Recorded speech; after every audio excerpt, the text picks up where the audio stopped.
Now, as we know, wrestlers don't retire. I mean, they'll come on the television screen, they'll go, I am retiring, you'll never see me again. And then 6 weeks will pass and they wake up and goes, I shouldn't have done that. And then they come back. This is totally fine though, because don't forget, when you do hang up your boots, you're gonna hang up your boots for good. So if you do get a little bit lonely and you need to go and roll around in a ring, I say hell yeah, go and do it. However, it does come to us all no matter what profession you're in. So I am Simon Miller. Welcome to What Culture Wrestling. Please hit that subscribe button. And using our brains and being massive nerds, here's 10 wrestlers who could retire in 2023. Number 10, Billy Gunn. Now, I say this, but will he? Because despite being 59 years old, Billy Gunn is in tremendous shape, and when he wrestles, I'm like, bro, how you're almost 60 doesn't make any sense. So he's an absolute specimen, and of course, right here, right now, along with the Acclaimed, he has found popularity maybe higher than even when he was back in the Attitude Era.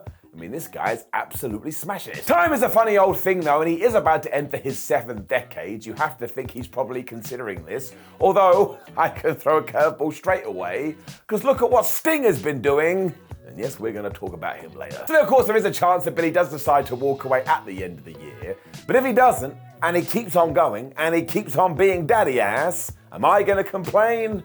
No. Number 9, Dustin Rhodes. And this is mostly because he told us. And of course, anything can change in wrestling, but during a recent interview, Dustin Rhodes did indeed say he believes that 2023 will be his last year in the sport. And I tell you, that's a massive loss. Because Rhodes has reminded us all over the last few years, not only is he a severely underrated talent, but he has basically changed the game since day one. I mean, if you go all the way back to Goldust, sure, it was a bit controversial, but if you want to make the argument, it helped kickstart the Attitude Era, I ain't going to argue with you. What's even crazier than this is that if Dustin does decide to keep going, nobody is going to blink, because again, he is so good in that ring. But do not forget, he does have his wrestling school, and he is still going to be linked to the business, and anybody who is able to learn that tree is going to be better than they would have been otherwise. Number 8, Edge. Edge's second run has been amazing, not only because he was away from the ring for like 10 years, but when he had to give it up the first time, it was because he had a serious neck injury.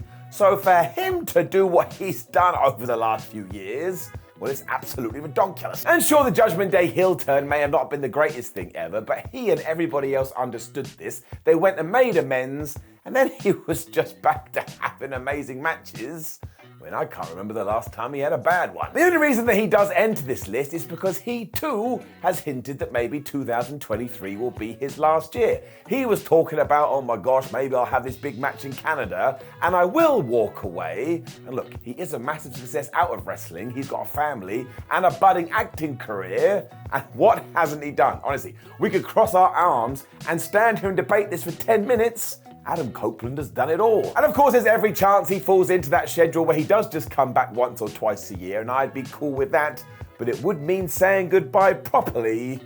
I tell you, what a flipping career he had. Number 7, the Hardy Boys. Man, Jeff only had a brief run in AEW before they did have to put their tag team on hold again. And of course, this was down to Jeff's personal problems. And as we always say, when it comes to health and happiness, that is far more important than doing some predetermined grappling. And that's why if he does decide to stay away, I suppose the Hardy Boys are already done. Now, Matt has come out and been very vocal about the fact that he would like to retire alongside his brother.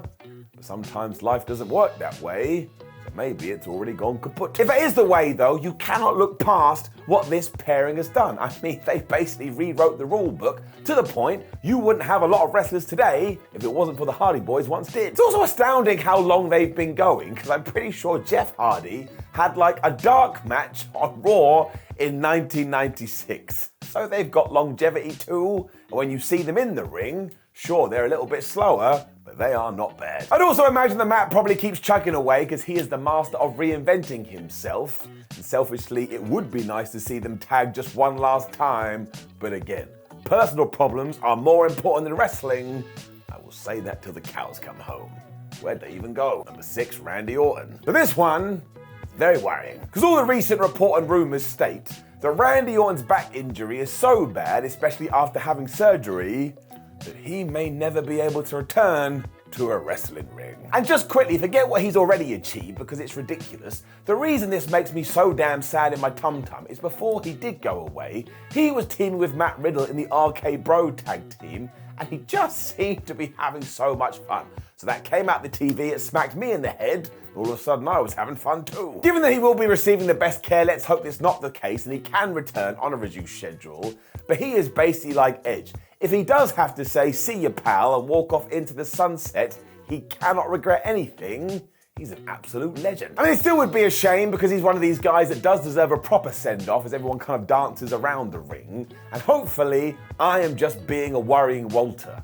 But when you remember what the RKO is, and that Randy Orton has essentially been landing on his back for 20 years, well, I can imagine that does leave a pretty bad mark. Number 5, John Cena. Well, it's gotta happen eventually, doesn't it? Now, John Cena was able to squeeze his one match in 2022 on December the 30th, so he could keep that record going that he started back in 2002, and it seems very likely he's gonna be at WrestleMania, where he's either gonna be taking on Logan Paul or Austin Theory.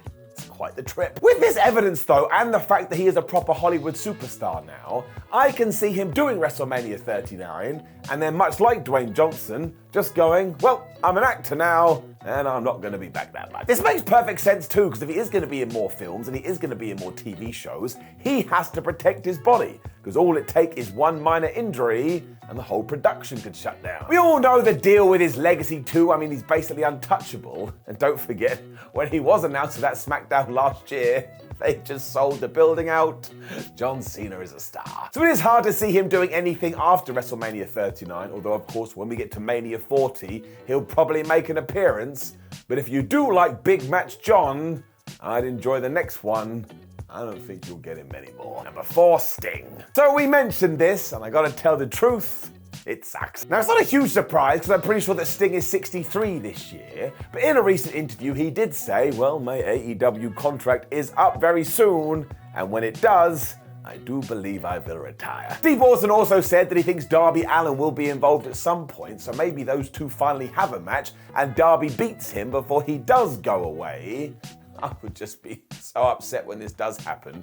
I mean, I loved Sting before, but everything he has done in All Elite Wrestling has been so damn good. And look, I don't think his WWE run was an absolute disaster, but in comparison, this is the type of send-off that heroes like this deserve. Number 3, Rey Mysterio. And we talked about this on another video recently, and I'll be honest with you, I don't know what to expect. The only reason I put Rey Mysterio in here is because he's almost 50, he has had a lot of injuries, and if we do get to WrestleMania 39 and he has that big match against Dominic, his son, which he has wanted for ages, will he go when his contract comes due?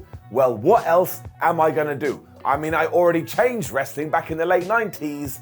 Maybe I'll just go home and sleep. I really think it depends on how his body is holding up, because did you see what he did over the last 12 months? Rey doesn't make any sense when it comes to wrestling, because he still moves like he's in his 20s, whereas look at me, I'm in my 30s, I can basically not get out of bed. And do not forget that it will be a huge deal if Rey does decide to retire, because again, you can find your favorite wrestler of 2023, and I will bet my ass, not that anybody wants that, they were inspired by Rey Mysterio. I mean, he was an absolute revelation in 1997, and he's continued to keep it up ever since. Number 2, Brock Lesnar. Because if he wants to go, he's just gonna go. I mean, Brock Lesnar is already on a lesser schedule these days and is essentially a gun for hire. When you kind of sit down and think about it, what else is he actually gonna do? Now, I would like to see the long-rumored Gunther match at WrestleMania 39, but when that is done, win or lose, you kind of survey the situation, and he's fought everybody, he's won every title, and he's made a bunch of cash, so maybe it's time to go back to his ranch and just be quiet. Money will likely play a part because we know at heart Brock is a businessman, but he also absolutely hates people. So if there is like a big company sale or Vince McMahon goes again, maybe he just can't be bothered with it anymore. Never forget how great he was either. I mean this, he is absolutely in my top 10 list, and don't come and at me.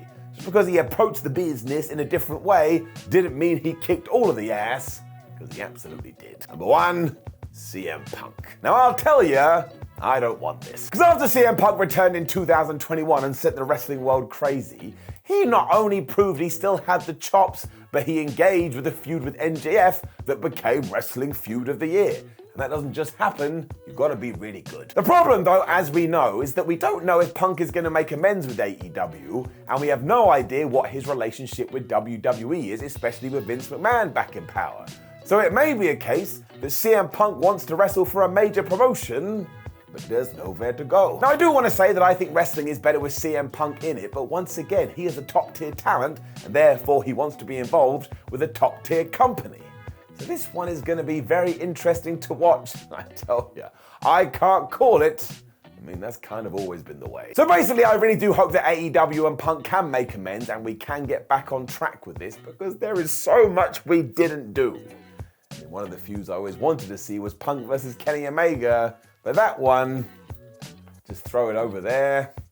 I don't think we're going to get it. Now, please do leave a comment below and let me know any other wrestlers you think may retire in 2023, or have I got any of these ones wrong? There's only one way to find out. Like the video, share the video, and subscribe. And over to WhatCulture.com, where you can read articles like this with your eyes. Make sure you come say hello on social media at WhatCultureWWE and Simon316.